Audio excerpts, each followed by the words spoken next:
সেই কথায় বলে না, বেশি সহজলভ্য হয়ে গেলে তার কদর কমে যায়। কথাটা কিন্তু একদম সত্য।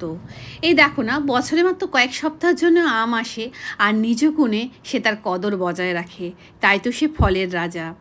যাতেই সে পড়বে তার গুণ সে দ্বিগুণ করেই ছাড়বে। তো আজকে আমি বানাবো internet viral mango cheese cake. এটা তো আর বলার কিছু নেই, আমরা সকলেই প্রায় জানি। ডাইজেস্টিভ বিস্কুট গুঁড়ো করে নিলাম, তার মধ্যে একটু বাটার দিয়ে মিশিয়ে একটা লেয়ার বানাবো। সেকেন্ড লেয়ারের জন্য আমি করব কি, এখানে পনির নিয়েছি, মনে করলে তোমরা ছানাও নিতে পারো। আর কয়েক টুকরো আম নিয়েছি, দিয়ে দিলাম ফ্রেশ ক্রিম আর চিনি। খুব ভালো করে সমস্ত মিক্সারে মিক্স করে নেব।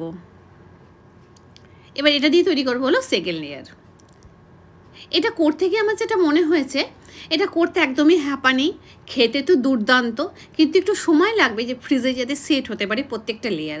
আমার যেমন সেকেন্ড লেয়ার অবধি খুব ভালো সময় পেয়েছি, কিন্তু লাস্ট লেয়ারের বেলায় মনে হলো আর একটু রাখলে বেশি ভালো হতো, বিশেষ করে ওভারনাইট রাখলে আর কি।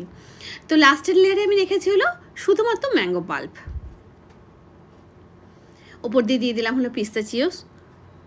তো যাই হোক, ফ্রিজে রাখতে পারি আর না পারি সেটা বড় কথা না, খেতে যা হয়েছে মানে বানানোর সাথে সাথে মেয়ে তুলে দিল।